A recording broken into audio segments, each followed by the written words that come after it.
Assalamualaikum warahmatullahi wabarakatuh. Perkenalkan, kami dari kelompok 3. Di sini kami akan membahas tentang bab 3, yaitu menggunakan teknologi informasi dalam menjalankan perdagangan elektronik atau e-commerce. Sebelumnya, perkenalkan, nama saya Dia Auliana Darisa, NIM 141, dan rekan saya. Nama saya Rahmalia Salsa Askadina, NIM 143. Saya Safira Dika Maharani, NIM B20190145. Saya Zahra Maulida, NIM 146. Di sini kelompok kami akan menjelaskan materi bab 3 mengenai menggunakan teknologi informasi dalam menjalankan perdagangan elektronik atau e-commerce. Yang pertama mengenai perdagangan elektronik. Definisi sempit perdagangan elektronik hanya meliputi transaksi-transaksi bisnis yang berhubungan dengan pelanggan dan pemaksok, yang menghubungkan komputer mereka masing-masing melalui internet. Kebanyakan orang menganggap e-commerce dan e-business sebagai satu hal yang sama, padahal keduanya memiliki perbedaan. Yang pertama yaitu, pada prinsipnya e-commerce itu pemanfaatan internet untuk proses jual beli, penggantian produk, dan pelayanan. E-commerce itu melibatkan transaksi uang, sedangkan e-business tidak. Dalam hal transaksinya, e-commerce berorientasi pada transaksi perolehan uang yang melibatkan pertukaran uang. Sedangkan e-business berorientasi pada kepentingan jangka panjang yang bersifat abstrak, seperti kepercayaan, relasi antar bisnis, peraturan kerja, dan lain-lain. Perdagangan elektronik merupakan suatu transaksi bisnis yang menggunakan akses jaringan, sistem berbasis komputer, dan antarmuka web browser yang memenuhi sebagai syarat perdagangan elektronik atau e-commerce. Berikutnya mengenai e-commerce di luar batas perusahaan. Ada dua jenis e-commerce yang terjadi di luar batas perusahaan. Yang pertama yaitu e-commerce bisnis ke konsumen atau business to consumer atau biasa disebut B2C. Yang kedua yaitu e-commerce bisnis ke bisnis atau business to business atau biasa yang disebut dengan B2B. Yang pertama yaitu B2C. B2C adalah mengacu pada transaksi-transaksi yang terjadi antara sebuah bisnis dan konsumen akhir produk. Contohnya di Shopee. Di Shopee itu ada penjual yang menjual dan menawarkan produknya. Kemudian ada pembeli yang membeli produk tersebut. Maka terjadilah transaksi antara sebuah bisnis, antara perusahaan dengan konsumen yang pada akhirnya konsumen tersebut menjadi konsumen akhir produk. Yang kedua yaitu e-commerce bisnis ke bisnis atau B2B. B2B adalah mengacu pada transaksi antar bisnis di mana tidak ada pihak yang menjadi konsumen akhir. Contohnya adalah Busy. Busy itu menyediakan solusi bagi perusahaan dalam hal pengadaan suplai dan jasa kebutuhan bisnis. Ciri-ciri B2B itu yang pertama melibatkan jumlah orang yang sedikit. Yang kedua, orang-orang yang terlibat dalam B2B biasanya sangat terlatih dalam penggunaan sistem informasi.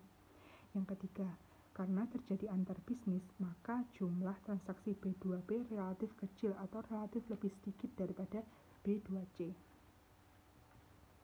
Yang ketiga yaitu manfaat-manfaat yang diharapkan dari e-commerce. Perusahaan melaksanakan e-commerce untuk dapat mencapai perbaikan organisasi secara keseluruhan. Perbaikan-perbaikan ini diharapkan merupakan hasil dari 3 manfaat utama. Yang pertama yaitu perbaikan layanan pelanggan sebelum, selama, dan setelah penjualan. Perbaikan pelayanan pelanggan sebelum penjualan contohnya ketika perusahaan menjual produknya, lalu si pelanggan ini akan membeli, maka mungkin pelanggan menanyakan kepada penjual mengenai spesifikasi produk. Nah, melalui e-commerce ini, perusahaan dapat menjawab pertanyaan-pertanyaan dari pelanggan secara cepat dan tepat secara efisien.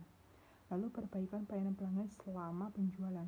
Jadi ketika pelanggan jadi membeli produknya, maka proses produk sampai dari penjual sampai ke pelanggan itu dapat di-track, dapat kita lihat perjalanannya. Jadi pelanggan merasa aman bahwa produknya akan sampai di tangannya. Lalu dari rasa aman ini timbul kepercayaan pelanggan kepada perusahaan. Yang berikutnya yaitu perbaikan layanan pelanggan setelah penjualan. Mungkin ketika pelanggan setelah menerima produknya sampai di tangannya, itu mungkin barangnya mungkin ada yang cacat atau rusak, maka pelanggan akan memberikan komplain atau protes kepada penjual. Lalu melalui e-commerce, penjual dapat mengatasi atau menjawab komplainan dari pelanggan ini secara tepat dan efisien dan juga cepat. Yang berikutnya atau yang kedua yaitu perbaikan hubungan dengan pemasok dan komunitas keuangan. Jadi melalui e-commerce ini diharapkan perusahaan memberikan informasi mengenai kebutuhan perusahaannya itu secara cepat kepada pemasok. Yang ketiga yaitu peningkatan imbal hasil ekonomis atas pemegang saham dan investasi pemilik. Ketika perusahaan memanfaatkan e-commerce dengan baik, lalu dia atau perusahaan memperoleh keuntungan yang besar dari e-commerce ini, maka nilai saham atau nilai perusahaan itu akan naik sehingga dapat menarik minat orang-orang untuk berinvestasi di perusahaan tersebut. Berikutnya mengenai kendala-kendala e-commerce. Kendala-kendala tersebut antara lain yang pertama biaya yang tinggi. Ketika perusahaan ingin menerapkan e-commerce, mungkin salah satu kendalanya itu biaya yang tinggi. Biaya tinggi itu mungkin dalam hal pengadaan perangkat lunak atau komputer-komputer yang mungkin dirasa masih harganya mahal. Yang kedua yaitu kekhawatiran akan masalah keamanan. Contohnya seperti yang terjadi pada Tokopedia yang beberapa waktu lalu mengalami kebocoran data konsumen. Hal itu sebenarnya sangat merugikan bagi perusahaan karena kepercayaan pelanggan atau masyarakat terhadap perusahaan tersebut akan menurun. Yang ketiga, peranti lunak yang belum mapan atau belum tersedia. Masih banyak beberapa perusahaan yang belum bisa menerapkan e-commerce ini karena ya peranti lunak itu paling utama digunakan dalam proses e-commerce. Jadi ketika peranti lunaknya itu tidak ada, ya e-commerce pun tidak akan terjadi. Selanjutnya yaitu jalan menuju e-commerce. Ketika sebuah perusahaan merasa bahwa manfaat yang diharapkan lebih besar daripada biaya dan memutuskan untuk mengimplementasikan e-commerce, maka 1. Perusahaan tersebut menyadari bahwa implementasi yang akan dilakukan bisa jadi merupakan suatu pekerjaan yang besar.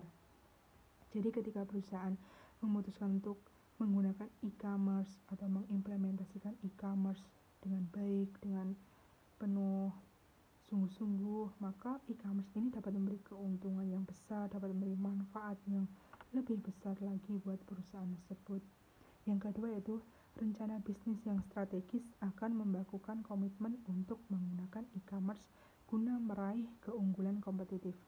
Rencana-rencana bisnis strategis itu bisa meliputi promosi yang menarik pelanggan, adanya penjualan produk-produk yang unik atau berbeda dari yang lain, lalu adanya promo-promo. Hal ini bisa menarik pelanggan untuk membeli atau berbelanja di perusahaan tersebut, maka keuntungan perusahaan akan meningkat.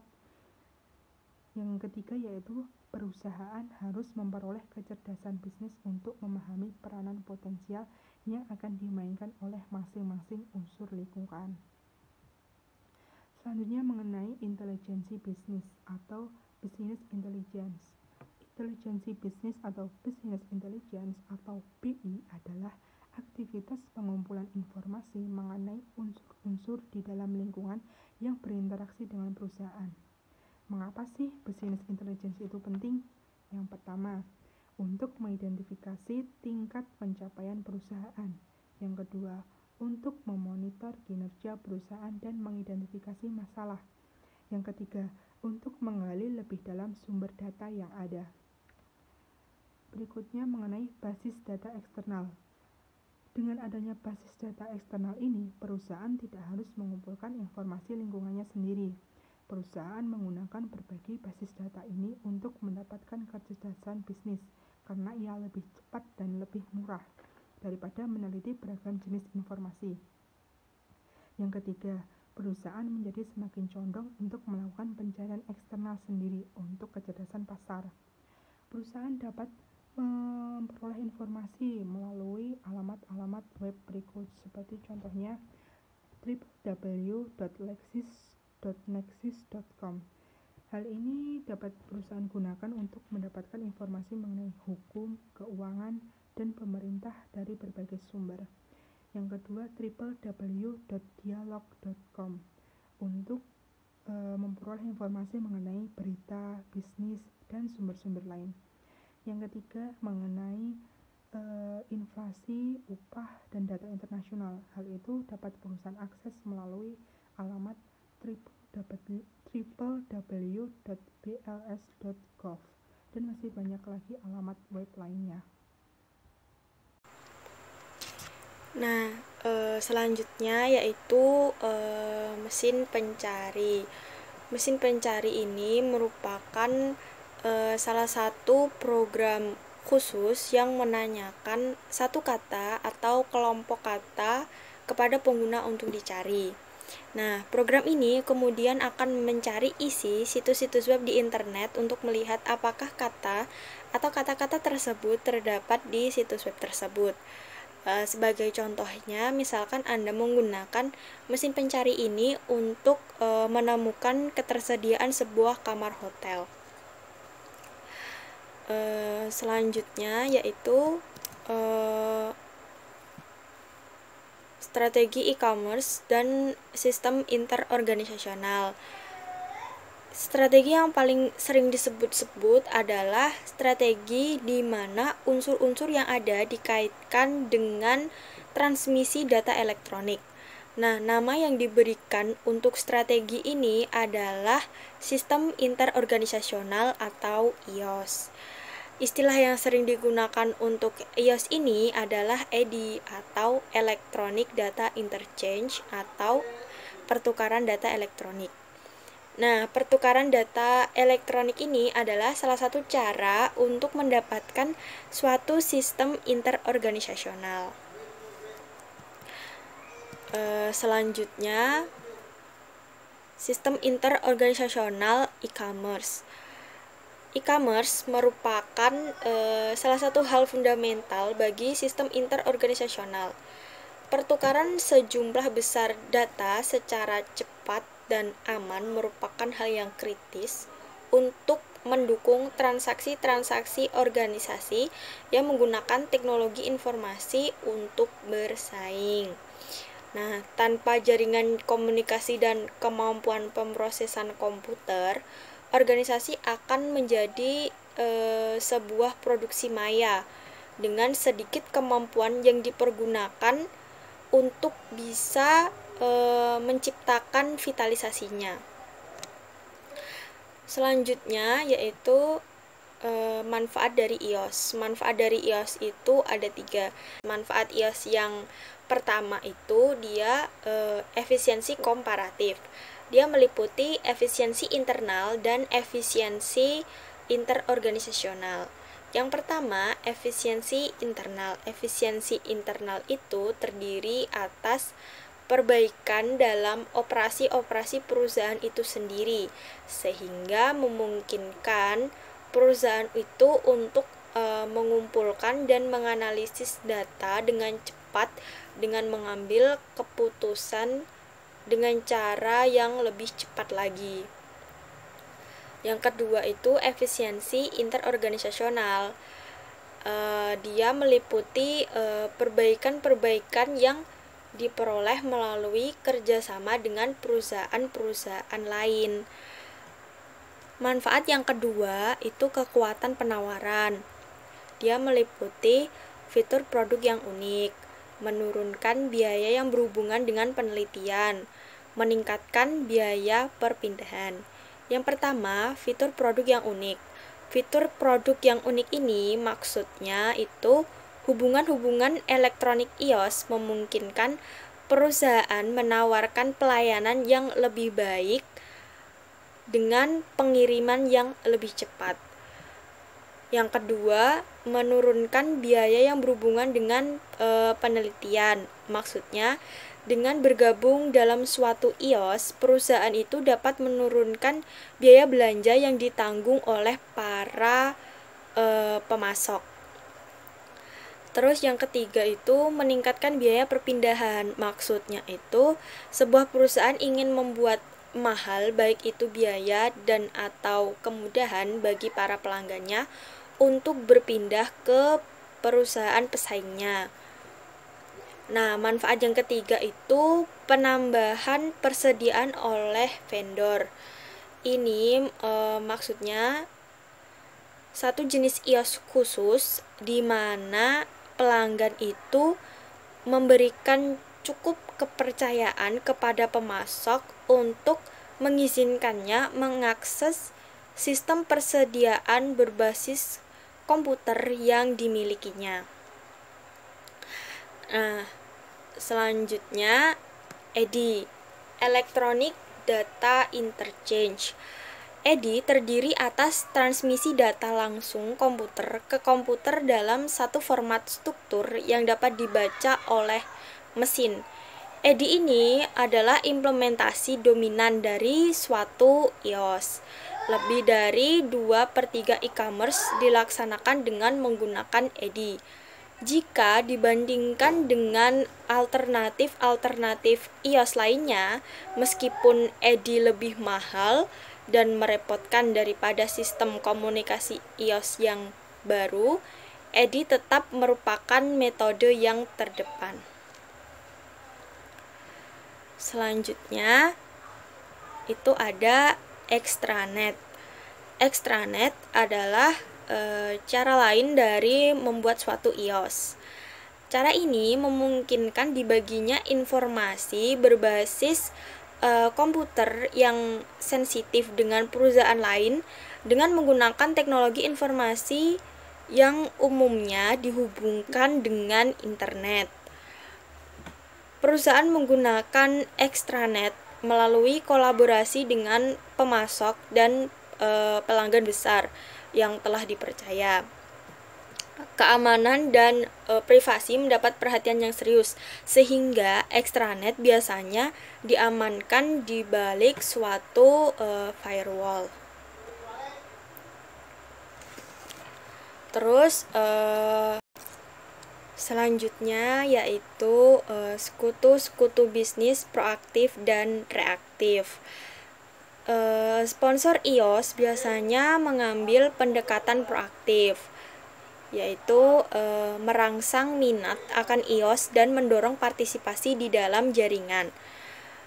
Nah, para partisipan pada umumnya juga merespon secara reaktif, yaitu dengan menerima atau menolak tawaran sponsor untuk menerapkan iOS.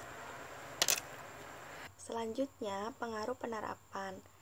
Nah, dalam pengaruh penerapan ini ada 2 pengaruh yang bersifat internal dan 2 pengaruh yang bersifat lingkungan, yaitu antara lain yang pertama ada tekanan kompetitif, yang kedua ada gangguan kekuasaan, yang ketiga ada kebutuhan internal, dan yang keempat ada dukungan manajemen puncak. Nah, yang pertama yaitu tekanan kompetitif. Tekanan kompetitif ini yaitu ketika perusahaan berada dalam suatu posisi yang buruk terhadap para pesaingnya, atau ketika asosiasi industri atau perdagangan memberikan tekanan yang kuat, maka perusahaan akan menerapkan iOS seperti EDI dengan cara yang reaktif. Yang kedua yaitu penggunaan kekuasaan. Penggunaan kekuasaan itu ketika sebuah perusahaan dapat memaksakan kekuasaannya atas anggota yang lain, ia akan proaktif dalam menerapkan iOS. Yang ketiga, kebutuhan internal. Kebutuhan internal itu ketika perusahaan sadar bahwa partisipasi dalam iOS merupakan salah satu cara untuk meningkatkan operasinya. Terus yang ketiga ada dukungan manajemen puncak. Dukungan manajemen puncak ini tanpa melihat apakah perusahaan tersebut bertindak dengan cara yang proaktif maupun reaktif. Dukungan manajemen puncak ini selalu akan mempengaruhi suatu keputusan. Selanjutnya yaitu manfaat-manfaat langsung iOS. Manfaatnya yang pertama yaitu mengurangi kesalahan.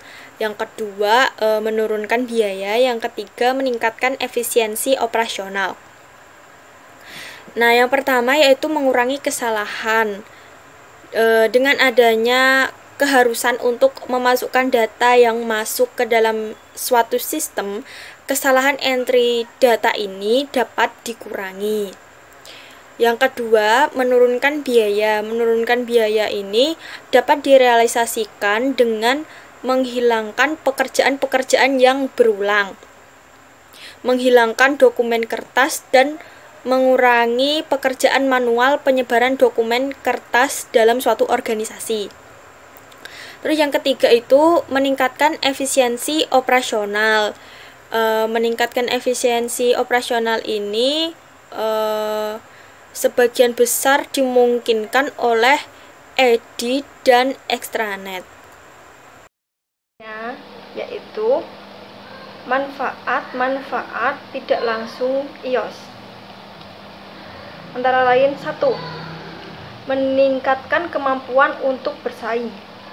Nah, dengan adanya kombinasi antara turunnya biaya dan fitur-fitur produk yang unik, kita akan meningkatkan kemampuan untuk bersaing kita.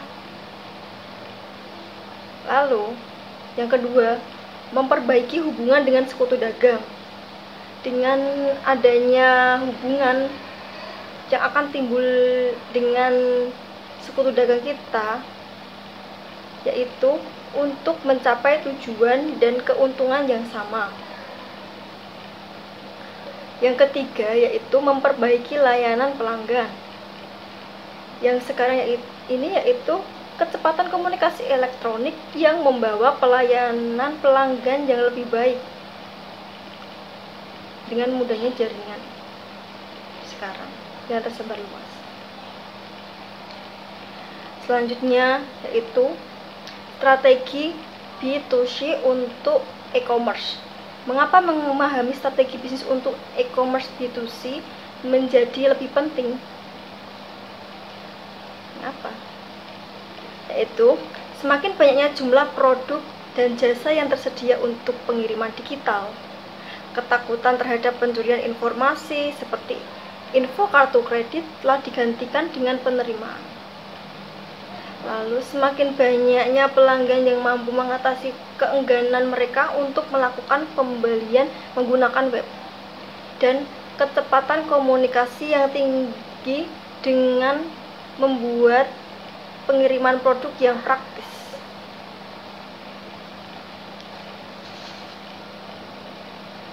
Selanjutnya yaitu seperti produk-produk digital. Beberapa produk dan jasa tersebut dapat dikirimkan kepada pelanggan melalui internet, seperti lagu, album, film, dan produk-produk serupa dapat dibeli dari situs web seperti Sony atau www.sony.com.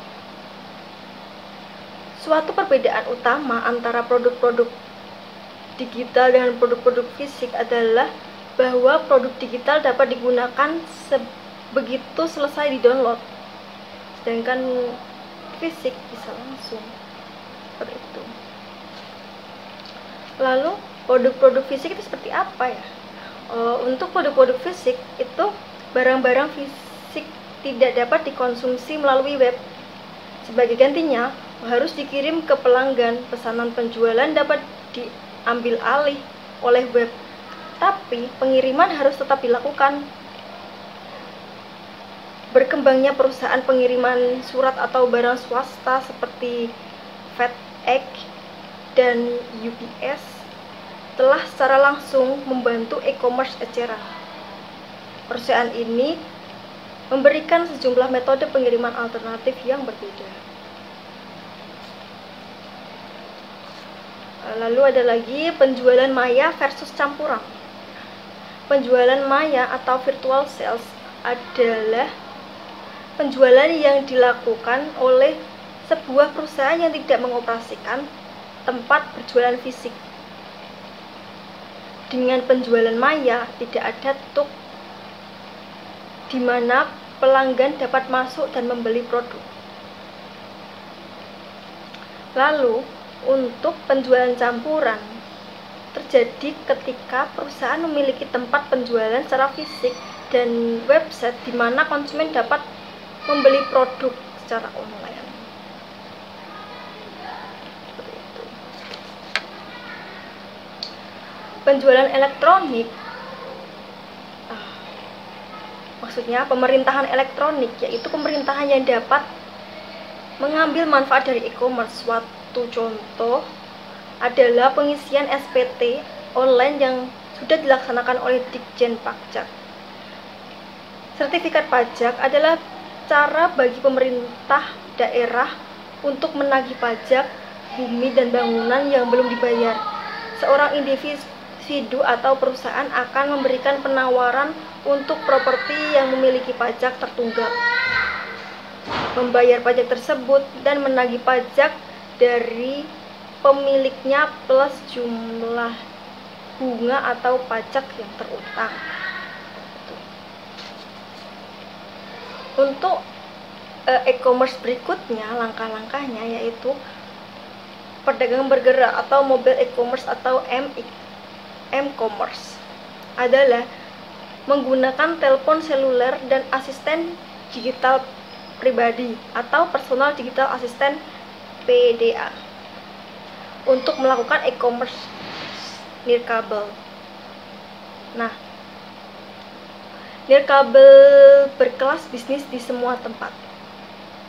Hotspot internet nirkabel cukup memadai untuk penggunaan web umum maupun pribadi. Hotspot biasanya diciptakan dengan menggunakan suatu koneksi kabel dan kemudian dipancarkan melalui sebuah poin akses nirkabel ke suatu wilayah yang kurang lebih berjarak 100 meter dari poin akses tersebut.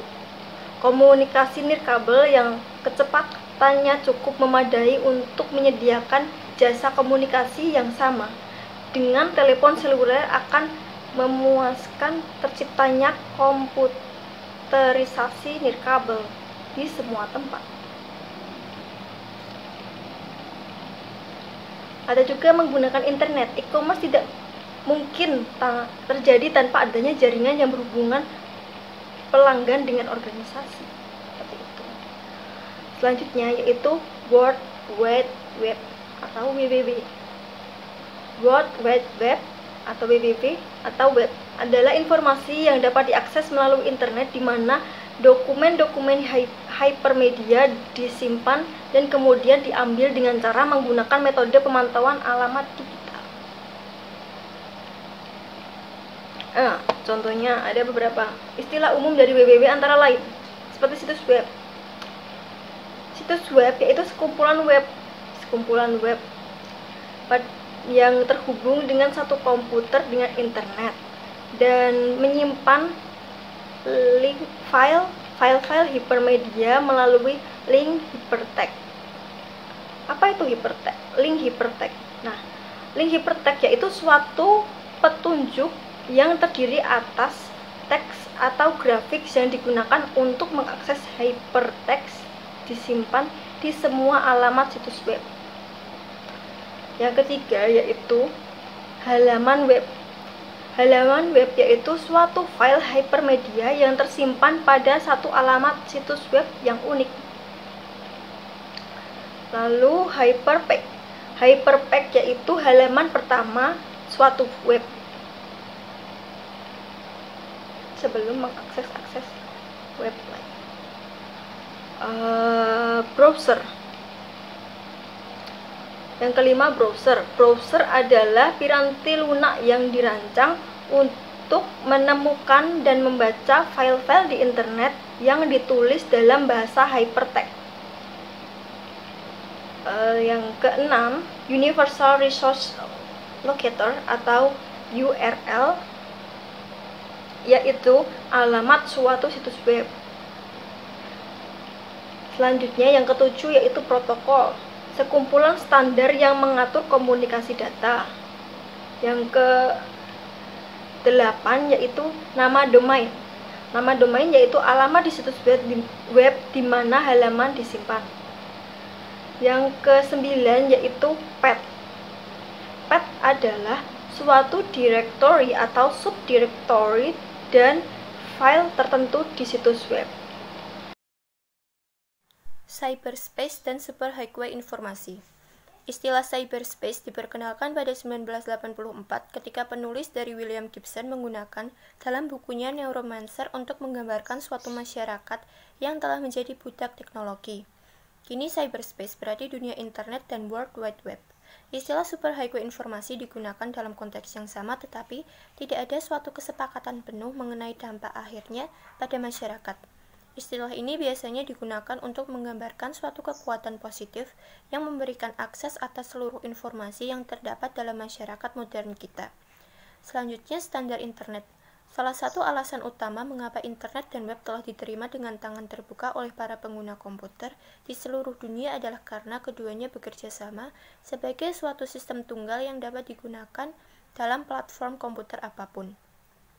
Dua organisasi telah mengambil peran kepemimpinan dalam menciptakan standar internet dan web. Masyarakat internet dibentuk pada tahun 1992 untuk mempromosikan penggunaan internet secara komersial dan telah mendelegasikan tanggung jawab mengenai standar-standar internet kepada Internet Engineering Task Force atau IETF, sedangkan standar web berasal dari World Wide Web Consortium. Selanjutnya, aplikasi bisnis internet. Secara sederhana, internet dapat digunakan untuk setiap aplikasi bisnis yang melibatkan komunikasi data, termasuk komunikasi di dalam perusahaan maupun dengan lingkungan. Berbeda dengan jaringan standar, internet dapat digunakan oleh semua jenis platform komputer tanpa harus melakukan upaya khusus. Internet memungkinkan dikirimkannya beragam jenis media yang ditangani oleh banyak perusahaan melalui jaringan konvensional yang dimilikinya. Semua area perusahaan dapat menggunakan internet, tetapi satu area yang penting adalah manajemen rantai pasokan. Khususnya manajemen rantai pasokan untuk penyedia layanan kesehatan mendapat perhatian khusus karena cepatnya kenaikan biaya untuk jasa-jasa medis. Kemudian ada e-commerce dan manajemen rantai pasokan rumah sakit. Perawatan kesehatan terutama berhubungan dengan perbaikan kesehatan akhir pasien dan melayani kebutuhan pasien. Rumah sakit harus memesan persediaan dan merupakan hal yang sangat penting bagi layanan pasien bahwa persediaan medis yang tepat tersedia bagi kebutuhan para pasien. Rumah sakit telah melakukan sebagian besar pembelian mereka secara online. Manfaat ekonomis dan pembelian online secara online sebagai pengganti dari pembelian manual hanya berkisar 5% dibandingkan dengan keuntungan yang direalisasikan dari semakin kecilnya kesalahan pemesanan pembelian. Standarisasi produk yang lebih baik, membaiknya kepatuhan atas kontrak, dan pentingnya manajerial lainnya. Rumah sakit dapat menggunakan suatu protokol standar seperti internet untuk menggantikan EDI yang membutuhkan sambungan yang terpisah di antara setiap vendor dan rumah sakit. Kecepatan dan kemudahan sambungan ke vendor baru pada e-commerce adalah insentif yang kuat untuk perubahan. Menunjuk perubahan-perubahan manajerial yang penting antara lain yang pertama, dalam sistem sebelumnya pembeli cenderung membeli apapun yang diinginkan oleh dokter dan pegawai klinik lain tanpa melihat harganya. Yang kedua, tingginya biaya untuk membuat EDI membuat vendor-vendor kecil tidak dapat melakukan e-commerce dengan rumah sakit. Kemudian ada aplikasi retail. Aplikasi bisnis web yang paling dikenal masyarakat umum adalah retail. Banyak retail membuat homepage mereka yang dapat secara langsung diakses melalui web. Beberapa lebih memilih untuk bergabung dengan toko-toko lain di suatu situs gabungan yang disebut mall maya atau virtual mall dengan harapan bahwa satu nama mall akan lebih mudah dikenali dan ditemukan daripada nama toko mereka masing-masing. Contohnya Cybertown Mall dan 20 Hours Mall adalah dua kumpulan toko seperti itu. Selanjutnya, saran-saran keberhasilan penggunaan internet. Dalam membuat keputusan strategis bagi perusahaan, para eksekutif hendaknya mempertimbangkan beberapa hal berikut dan memberikan tanggung jawab untuk mencapai tujuan-tujuan ini kepada pihak CEO atau IS, yaitu yang pertama, pastikan situs web Anda kuat. Yang kedua, pastikan browser dan struktur basis data Anda fleksibel maupun intuitif. Ketiga, menekankan isi. Yang keempat, sering diperbaharui. Yang kelima, melihat di luar pelanggan. Keenam, tunjukkan isi pada kebutuhan spesifik pengguna. Yang ketujuh, menjadikan internet intuitif. 8. Berada di lokasi web yang tepat. 9. Ciptakan rasa kebersamaan. Dan yang terakhir, carilah bantuan jika Anda membutuhkannya. Dampak internet pada bisnis di masa mendatang. Para pengguna internet adalah satu kelompok yang beragam. Banyak yang masih berusia muda, namun yang berusia lebih tua memiliki dampak yang substansial pada ramalan ekonomi e-commerce. E-commerce mengalami perkembangan yang cukup baik di Amerika dan di seluruh dunia. Selama 5 tahun terakhir, tingkat pertumbuhan e-commerce di Amerika Serikat telah mencapai 15%. Jumlah e-commerce yang luar biasa terjadi antar bisnis. E-commerce B2B tampaknya tidak berpengaruh terhadap pelanggan, tetapi harga yang lebih rendah dan layanan pelanggan yang lebih baik yang dimungkinkan B2B adalah hal yang membuat organisasi bisnis kompetitif. Sekian presentasi dari kelompok kami. Apabila ada kesalahan dalam pengucapan kata maupun inisial, kami mohon maaf. Wassalamualaikum warahmatullahi wabarakatuh.